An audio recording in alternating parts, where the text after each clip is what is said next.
اچھا تقوی پیدا کیسے ہوگا؟ تقوی انسان کے دل میں کیسے آئے گا؟ تقوی انسان کے دل میں کیسے پیدا ہوگا اور تقوی انسان کیسے پیدا کرے گا؟ تقوی کہاں سے آتا ہے انسان کے دل میں؟ اللہ کے خوف سے. جس انسان کے دل میں، جس مسلمان کے دل میں، جس ماں اور بہن کے دل میں اللہ کا ڈر ہو، اللہ کا خوف ہو، ایسے انسان کے دل میں تقوی پیدا ہوتا ہے. تقوی ہوتا ہے اللہ سے ڈرتا ہے. میں چاہتا ہوں ایک حدیث مبارکہ آپ کے سامنے رکھوں اور اس حدیث مبارکہ میں یہ ثابت کیا گیا ہے کہ اللہ سے ڈرنے والا، جو اللہ جس کے دل میں اللہ کا ڈر ہوتا ہے، وہ انسان کیسا ہوتا ہے، وہ انسان کیسا ہوتا ہے. جامع ترمذی کی صحیح روایت ہے، جامع ترمذی کی صحیح روایت ہے اور وہ حسن ہے، صحیح ہے. کوئی اگر دیکھنا چاہتا ہے حدیث نمبر ہے 7633، جا کر کے دیکھ لیں. اللہ کے نبی صلی اللہ علیہ وسلم فرمایا ان امرأة خرجت على عهد رسول اللہ صلی اللہ علیہ وسلم تريد الصلاة. حدیث لمبی ہے. فرمایا کہ اللہ کے نبی صلی اللہ علیہ وسلم کے زمانے میں ایک عورت فجر کی نماز پڑھنے کے لیے نکلی. غور سے سنیے گا اس چیز کو.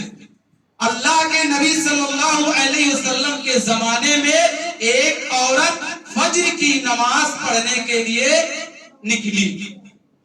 جب وہ فجر کی نماز پڑھنے کے لیے نکلی، ایک آدمی آیا اور اس کے اوپر کپڑا ڈال دیا اور اس کے ساتھ لے جا کر کے اس کے ساتھ ریپ کر دیا. اس عورت کا ریپ کر دیا. فقالت، عورت، ان ذاک الرجل فعل بی کذا و کذا، وہ عورت چلائی. ومر علیہ الرجل، وہ آدمی ریپ کر کے جانے لگا، بھاگنے لگا. وہیں سے ایک آدمی گزر رہا تھا. وہ بیچارہ جب اس عورت کی آواز سنا تو اس آدمی کے پیچھے بھاگا جو ریپ کر کے بھاگ رہا تھا، جو ریپ کر کے بھاگ رہا تھا. اس آدمی کے پیچھے وہ بھی دوڑنے لگا. وہ عورت چلا رہی ہے، قالت ان ذاک الرجل فعل بی کذا و کذا. اور اس کے بعد حدیث کے الفاظ ہیں بِأَصَابَةٍ مِنَ الْمُهَاجِرِينَ، مہاجروں کی جماعت بھی نماز پڑھنے کے لیے جا رہی تھی. جب اس عورت کی آواز سنی تو وہ جماعت، وہ مہاجرینوں کی جماعت بھی اس آدمی کے پیچھے بھاگنے لگی. اور جو ریپ کر کے بھاگ گیا اور جو آدمی اس کے پیچھے بھاگ رہا تھا، یہ جماعت جو تھی بیچارے اس آدمی کو پکڑ لیا، جو بیچارہ اس کو پکڑنے کے لیے جا رہا تھا. پکڑ کر کے اس آدمی کو بیچارے کو لایا گیا. وہ اتوہا، عورت کے پاس لایا گیا. پوچھا گیا کیا یہ وہی آدمی ہے جس نے تیرے ساتھ ریپ کیا ہے؟ قالت نعم وہذا، عورت نے کہا ہاں یہ یہی آدمی ہے. عورت نے کیا کہا؟ ہاں یہ وہی آدمی ہے. فَأَتَوْا بِهِ رسول صلی اللہ علیہ وسلم، اس آدمی کو رسول صلی اللہ علیہ وسلم کے پاس لایا گیا. فلما امر بالرجم، اللہ کے نبی صلی اللہ علیہ وسلم نے رجم کرنے کا حکم دے دیا کہ اس آدمی کو رجم کر دیا جائے. اب جانتے ہیں اسلام کے اندر رجم کی کیا شکل ہوتی ہے. یا تو آدمی کو آدھا زمین میں گاڑ دیا جاتا ہے اور چاروں طرف اس کے لوگ کھڑے ہوں گے، پتھروں سے مار مار کر کے اسے ہلاک کر دیں گے. یہ کس کی سزا ہے؟ شادی شدہ آدمی اگر زنا کرتا ہے تو، اور اگر غیر شادی شدہ آدمی زنا کرتا ہے تو اسے 100 کوڑے مارے جائیں گے. تو اس آدمی کو اللہ کے نبی صلی اللہ علیہ وسلم نے کیا کر دیا؟ رجم کرنے کا حکم دے دیا. چاروں طرف سے آدمی کھڑے ہوئے. یہاں دیکھیے گا اللہ کا ڈر کیسے آدمی کے اندر آتا ہے. ٹھیک، انہوں نے جو جماعت تھی انہوں نے تو دوسرے آدمی کو پکڑ لیا، لا کر کے نبی کے پاس پیش کر. عورت نے بھی کہہ دیا کہ ہاں یہ وہی آدمی ہے. اب جب اس آدمی کو بیچ میں کھڑا کر دیا گیا، چاروں طرف سے آدمی کھڑے ہوئے پتھر لے کر کے، اسی میں وہ شخص بھی کھڑا ہے جس نے ریپ کیا، جس نے اس عورت کے ساتھ زنا کیا. یہاں غور کرنے کی بات ہے، وہ بیچارہ دیکھ رہا ہے کہ ریپ میں نے کیا ہے اور اس کی سزا کسی میرے دوسرے بھائی کو دی جا رہی ہے. میرے دوسرے بھائی کو دی جا رہی ہے. اللہ کا ڈر دیکھیے.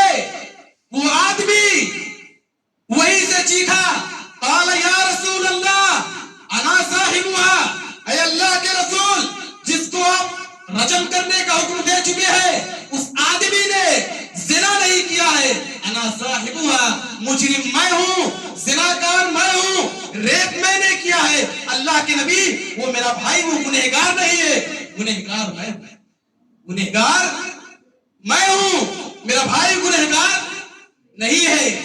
اللہ کے نبی صلی اللہ علیہ وسلم نے فرمایا اذهبی قد غفر اللہ لک. اس عورت سے کہا کہ اے عورت تو جا, اللہ تبارک و تعالیٰ نے تجھے معاف کر دیا. اور اللہ کے نبی صلی اللہ علیہ وسلم نے اس آدمی کو بلایا جس کو بغیر قصور کے سزا دے. اللہ کے نبی نے بڑی اچھی بات کہی, بھائی غلطی ہو گئی, بھول ہو گئی. اس کے بعد اللہ کے نبی صلی اللہ علیہ وسلم نے جس آدمی نے اقرار کیا کہ گناہ میں نے کیا ہے, اللہ کے نبی صلی اللہ علیہ وسلم نے ارجموہ, اس کو رجم کرنے کا حکم دے دیا. اور آدمیوں نے اسے پتھروں سے مار مار کر کے اس آدمی کو ہلاک کر دیا. اور نبی صلی اللہ علیہ وسلم نے فرمایا کہ لوگوں سنو, جس آدمی کو تم لوگوں نے رجم کیا ہے, مار ڈالا ہے, اس نے ایسی توبہ کی ہے اللہ سے کہ اگر اس کی توبہ پورے مدینہ کے لوگوں کے اوپر ڈال دی جائے تو اللہ تبارک و تعالیٰ اس کی توبہ کی وجہ سے پورے مدینہ والوں کو معاف کر کے جنت کے اندر داخل کر دے. اس نے ایسی توبہ کی. دیکھیے افسوس کی بات یہاں پر یہ ہے, سوچنے کی بات ہے کہ ایک آدمی کے اندر اللہ کا ڈر ہے, سامنے موت کھڑی ہے, وہ جانتا ہے میں اقرار کر لوں گا تو مجھے موت کے گھاٹ کھلا دیا جائے گا, مجھے موت کے فندے پر چڑھا دیا جائے گا, لیکن اس کے باوجود بھی دل میں اللہ کا ڈر, اللہ کا خوف, اور اس نے اقرار کیا اور اپنی موت کو بآسانی اللہ کے راستے میں دے دیا. بتائیے یہ اللہ کا ڈر ہے. ایسے ہی آدمی کے اندر اللہ کا ڈر ہوتا ہے اور ایسے ہی آدمی کو تقوی متقی کہا جاتا ہے. یہ ہے تقوی. اللہ کا ڈر کیسے پیدا ہوگا انسان کے دل میں؟ خوف. اللہ کا ڈر ہونا چاہیے ہم اور آپ کے دل میں, تب جا کر کے پیدا ہوگا. حدیث میں نے پیش کی, اس حدیث سے بہت سارے مسئلے نکلتے ہیں. کچھ مسئلوں کی طرف میں اشارہ کروں گا. پہلا مسئلہ, عورت مسجد میں نماز پڑھ سکتی ہے. حدیث موجود ہے, اور جب حدیث موجود ہے تو کوئی آدمی انگلی نہیں اٹھا سکتا. اور اس کے ساتھ دوسرا مسئلہ عقیدے کا. جو لوگ کہتے ہیں آج کے زمانے میں کہ نبی کو علم کا غیب کا علم تھا, نبی عالم الغیب ہے. اگر نبی عالم الغیب تھے تو کیوں نہیں یہ بتا سکے کہ یہ جو آدمی کٹگرے میں کھڑا ہے یہ بغیر قصور کے ہے, اس نے گناہ نہیں کیا ہے, اس نے زنا نہیں کیا ہے. اگر نبی عالم الغیب ہوتا, نبی کو غیب کا علم ہوتا تو نبی کو یہ بھی معلوم ہو جاتا کہ جو جس کو میں نے حکم دیا رجم کرنے کا یہ گنہگار نہیں ہے. اس آدمی نے اقرار کیا, تب نبی کو پتا چلا کہ گنہگار یہ نہیں ہے, گنہگار وہ ہے. یہیں پر وہ مسئلہ بھی حل ہوا کہ نبی کو غیب کا علم نہیں ہوتا. اور تیسری چیز, اگر کسی بہن کے ساتھ, کسی بچی کے ساتھ اس جیسا معاملہ ہمارے ہندوستان کی دھرتی پر ہو جائے تو سماج کے اندر اسے شرمندہ نہ کیا جائے, اسے شرمندہ نہ کیا جائے. کیوں؟ کیونکہ وہاں پر جبرن وہ زنا ہوا ہے, زبردستی وہ زنا ہوا ہے, اس کی مرضی سے نہیں ہوا ہے.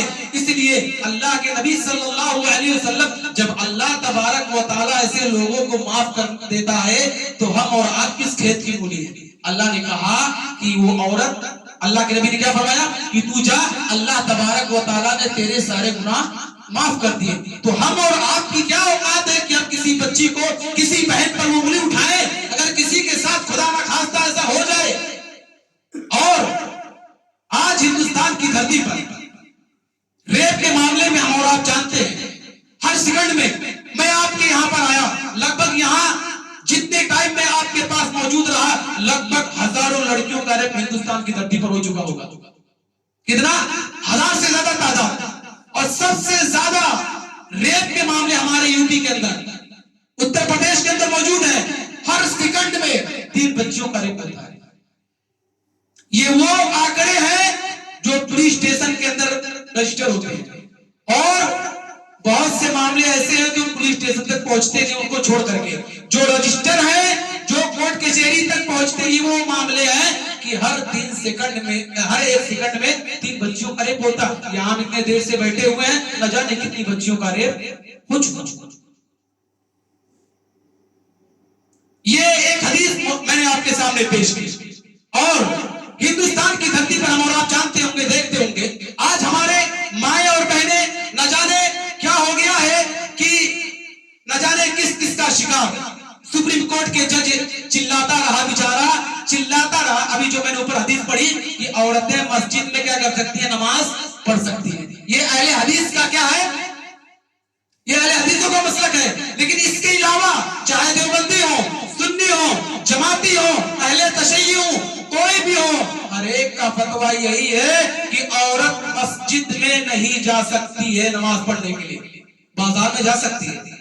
مجھے لگتا ہے کہ سب سے خراب لوگ مسجد ہی میں رہتے. کیا سب سے برے لوگ مسجد ہی میں رہتے ہیں؟ ان لوگوں کے حساب سے بازار میں اچھے لوگ رہتے کیا؟ مارکیٹ میں اچھے لوگ رہتے کیا؟ میلے ٹھیلے میں اچھے لوگ رہتے؟ وہاں اجازت ہے عورتوں کو جانے کی. اللہ کے دربار میں، اللہ کے گھر میں عورتوں کی اجازت. عجیب معاملہ ہے، عجیب معاملہ ہے.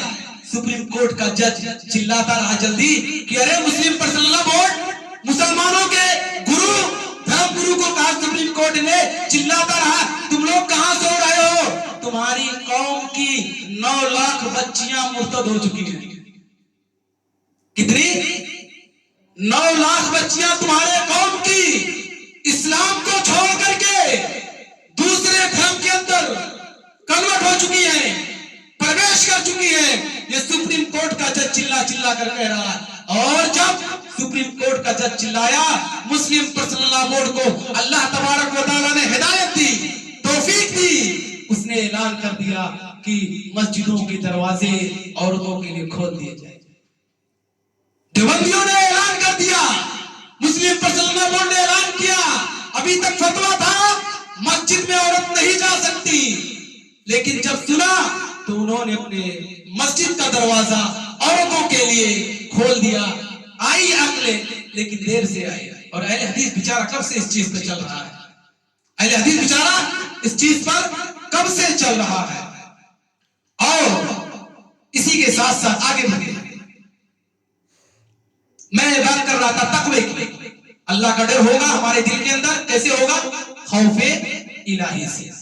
ایک حدیث ہوگا عورتوں کے تعلق سے، بڑی پیاری حدیث ہے. اس کو آدمی عورتوں کے روگٹے کھڑے کر دینے والی حدیث ہے.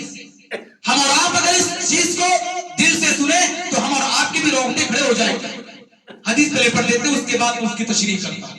حدیث عائشہ رضی اللہ تعالی عنہا قالت قلت یا رسول اللہ اتذکرون احالیکم یوم القیامہ فقال اما عند 3 فلا عند الكتاب وعند الميزان وعند الصراط. رواہ ابن ابی شیبہ فی مصنفہ. امام ابن شیبہ اپنی مصنف کے اندر یہ حدیث لائے ہیں اور صحیح حدیث ہے. پہلے میں اس حدیث کی تشریح کرنے سے پہلے یہاں ایک سوال ہے. اتنے سارے مسلمان بیچارے ہیں، اللہ والے ہیں، مسلمان گھرانے میں پیدا ہوئے ہیں. حضرت عائشہ رضی اللہ تعالی عنہا کس کی بیٹی ہے؟ میرا سوال ہے آج.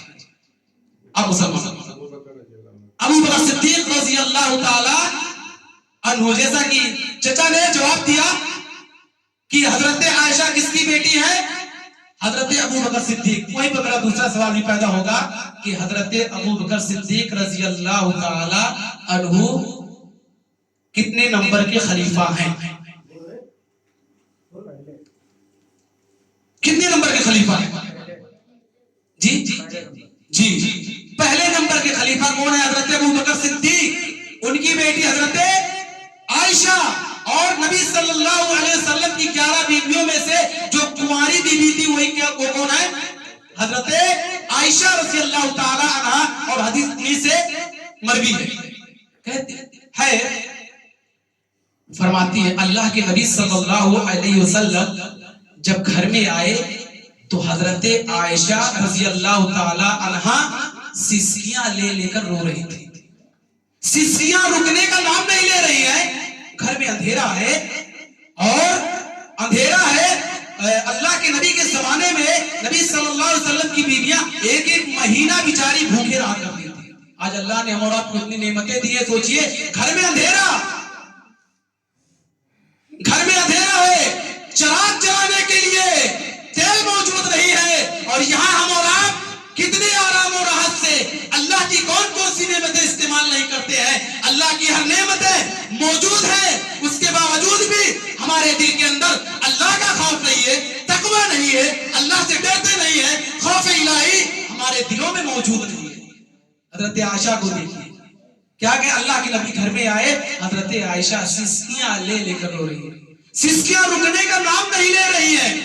اللہ کے نبی آئے، کہا عائشہ کیا بات ہے بھائی، کیوں رو رہی ہو؟ حضرت عائشہ رضی اللہ تعالی عنہا نے سوال کیا پوچھا؟ میری مائیں اور بہنیں سنیں. حضرت عائشہ نے کیا سوال کیا اللہ کے نبی سے؟ اللہ کے نبی سے حضرت عائشہ نے کہا اتذکرون اہالیکم یوم القیامہ.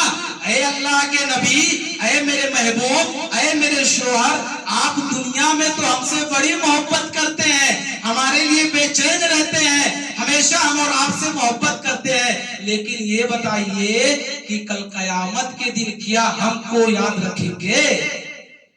کیا جب حساب کتاب ہوگا قیامت کے دن تو وہاں پر بھی ہمیں یاد رکھو گے؟ وہاں پر بھی اتنی محبت جتاؤ گے جتنی محبت دنیا میں جتا رہے ہو؟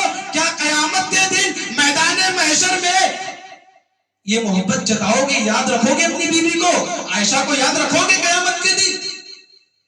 اللہ کے نبی صلی اللہ علیہ وسلم نے فرمایا قال اما عند ثلاث فلا، اے عائشہ 3 جگہ ایسی ہوں گی جہاں میں کسی کو یاد نہیں کروں گا، اور صرف میں ہی نہیں پوری دنیا کے لوگ کسی کو یاد نہیں کریں گے، صرف اپنے بارے میں سوچیں گے، اور میں بھی انہی میں سے ہوں. 3 جگہ ایسی ہیں عائشہ کہ وہاں صرف میں اپنے بارے میں سوچوں گا، کسی کو یاد نہیں رکھوں گا. سوچئے فرمایا اما عند ثلاث فلا، 3 جگہ. عند الکتاب، پہلی جگہ کیا فرمائی نبی نے کہ اے عائشہ جب اللہ تعالیٰ نام اعمال ہاتھ میں دے گا وہاں پر میں کسی کو یاد نہیں رکھوں گا، کسی کے بارے میں نہیں سوچوں گا. کوئی آدمی کسی کے بارے میں نہیں سوچے گا جب انسان کو اس کا نام اعمال دیا جائے گا. ہر آدمی اپنے بارے میں پریشان ہوگا. وَعِنْدَ الْمِيزَانِ، جب انسان کا اعمال تولا جائے گا، میزان پر رکھا جائے گا، وہاں پر بھی کوئی کام نہیں آؤں گا اے عائشہ. وَعِنْدَ الصِّرَاطِ، پل صراط کے گزرنے کے وقت وہاں پر بھی میں کسی کے کام نہیں آؤں گا. 3 جگہ ایسی ہیں جہاں پر اے عائشہ میں کسی کے کام نہیں آؤں گا. یہاں پر ایک چیز سوچنے والی ہے میری ماں اور بہنوں کو کہ حضرت عائشہ جنتی ہے. اللہ تبارک و تعالیٰ نے انہیں جنت کی بشارت دی ہے، لیکن اس کے باوجود بھی اللہ کا ڈر دیکھیے، اللہ کا خوف دیکھیے، اپنی زندگی کے بارے میں دیکھیے. جنت کی سرٹیفکیٹ اللہ نے دنیا میں دے دی، لیکن سوال کیا ہے اللہ کے نبی، کیا قیامت کے دن ہمیں یاد رکھو گے؟ میری ماں اور بہنوں کو سوچنا چاہیے. یہاں دنیا کے معاملے میں یہاں اکثر لوگ شادی شدہ میرڈ ہیں. میں پوچھنا چاہتا ہوں ایک مسلمان بھائی ہونے کی حیثیت سے، حضرت عائشہ نے اللہ کے نبی کی بیوی ہے، جس طریقے سے انہوں نے اپنی آخرت کی فکر کی اور اپنے شوہر سے پوچھا نبی بتائیے کیا ہمیں قیامت کے دن یاد رکھو گے؟ یہاں اتنے سارے مسلمان بھائی بیٹھے ہوئے ہیں، کبھی آپ کی بیوی نے آپ سے سوال کیا کیا آپ کی پتنی نے، آپ کی عورت نے کبھی آپ سے آخرت کے بارے میں پوچھا؟ کیا سوال کیا کہ اتنے سال ہم اور آپ زندگی گزار رہے ہو، قیامت کے دن کیا ہوگا؟ کچھ اچھے اعمال کر لیتے ہیں۔ کبھی شوہر نے بات کی اپنی بیوی سے؟ کبھی بیوی نے شوہر سے بات کی؟ نہیں کی۔ شوہر بیچارہ پریشان ویسے ہی رہتا ہے، بیوی سوال کیا کرتی ہے؟ ہاں، کتنے تولے کا سونا لائے، فلاں کپڑا لائے کہ نہیں لائے، فلاں میرا میک اپ آیا کہ نہیں آیا، کھانے کا سامان لائے کہ نہیں لائے، افطاری لائے کہ نہیں لائے، گوشت مٹن لائے کہ نہیں لائے۔ سوال یہ ہے، دنیا کے معاملے میں ہم اتنے حساس ہیں، لیکن آخرت کے معاملے میں ہمیں کوئی فکر نہیں جو ہمیں فکر ہونی چاہیے۔ حالانکہ آخرت کے بارے میں ہم اور آپ کا سوال ہونا چاہیے، ہمارے گھروں کے اندر یہ ماحول ہونا چاہیے، ہمارے بچوں کے اندر، ہمارے بچیوں کے اندر، ہماری عورت کے اندر، ہماری بیوی کے اندر، ہماری بہن کے اندر یہ ماحول ہونا چاہیے، یہ چیز ہونی چاہیے، لیکن نہیں ہے۔ میں یہاں ایک چیز ڈنکے کی چوٹ پر کہنا چاہوں گا، اگر ہمارے گھروں کے اندر دینی ماحول نہیں ہے تو یاد رکھیں، وہ ماں باپ اگر جس گھر کے اندر باپ مر جائے اور بیٹا نماز جنازہ نہ پڑھ سکے، اور اگر ماں مر جائے بیٹی اپنی ماں کو غسل نہ دے سکے، تو وہ ماں باپ اپنے آپ کو کامیاب نہ سمجھے، کامیاب نہ سمجھے۔ اور اگر جس گھر کے اندر باپ مر جائے بیٹا نماز جنازہ پڑھا سکے، ماں مر جائے بیٹی اپنی ماں کو غسل دے سکے، کچھ معنی میں وہ گھر دینی ماحول ہے۔ لیکن اگر یہ چیز نہیں ہے، باپ کے مرنے پر بیٹا نماز جنازہ نہ پڑھ سکے اور ماں کے مرنے پر بیٹی اپنی ماں کو غسل نہ دے سکے، تو وہ ماں باپ اپنے آپ کو کامیاب نہ سمجھے، کامیاب نہ سمجھے، یاد رکھیں، کامیابی نہیں مل سکتی انہیں۔ بتائیے، ایک بیٹا بیچارہ جو اپنے باپ کے لیے دعا کرے گا، ایک بیٹے کی دل سے جو دعا اپنے باپ کے لیے نکلے گی، کیا کسی مولوی اور ملے کے زبان سے دل سے وہ دعا نکل سکتی ہے؟ بتائیے، جو بیٹا اپنے باپ کے لیے دل سے دعا کرے گا، کیا کوئی مولوی اور ملا بھاڑے پہ لا کر کے تم اس سے نماز جنازہ پڑھا سکو، کیا اس کے دل سے وہ دعا کی تاثیر نکل سکتی ہے؟ نہیں نکل سکتی ہے۔ تو کم سے کم اپنے گھروں کے اندر اتنی دینداری تو ہونی چاہیے کہ باپ کے مرنے پر بیٹا نماز جنازہ پڑھا سکے، اور ماں کے مرنے پر بیٹی اپنی ماں کو غسل دے سکے۔ شوہر کی بات آئی تو ایک واقعہ آپ کے سامنے پیش کر کے انشاءاللہ میں اپنی بات ختم کروں۔ میں سنیں، جنگ بدر 313 کی تعداد اور کافروں کی تعداد 1000۔ غور سے سنیے گا، نبی صلی اللہ علیہ وسلم نے اس جنگ کو فتح کر لیا، 70 لوگ مارے گئے اور 70 لوگ گرفتار ہو کر کے لائے گئے۔ حیرت کی بات یہاں پر یہ ہے کہ جو 70 لوگ قید کر کے لائے گئے تھے، اسی میں نبی صلی اللہ علیہ وسلم کے سب سے بڑے داماد بھی موجود تھے، ابوالعاص، وہ بھی گرفتار ہو کر کے لائے گئے۔ نبی کا عدل و انصاف دیکھیے، جو 70 کے ساتھ انصاف ہو رہا ہے، وہی آپ کے داماد کے ساتھ بھی انصاف کیا جا رہا ہے۔ نبی صلی اللہ علیہ وسلم نے مشورہ لیا عمر بن خطاب سے کہ ان لوگوں کو کیا کیا جائے۔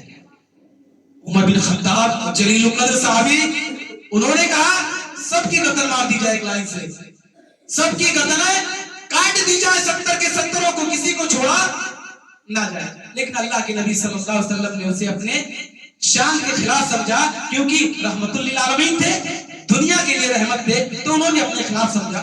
ابو بکر سے پوچھا، ابو بکر رضی اللہ تعالیٰ عنہ نے کہا کہ اللہ کے نبی، ان کو فدیہ لے کر کے چھوڑ دیا جائے۔ اللہ کے نبی کو یہ مشورہ پسند آیا، لیکن جو فیصلہ عمر بن خطاب نے کیا تھا وہی فیصلہ اللہ کو بھی منظور تھا۔ جو فیصلہ عمر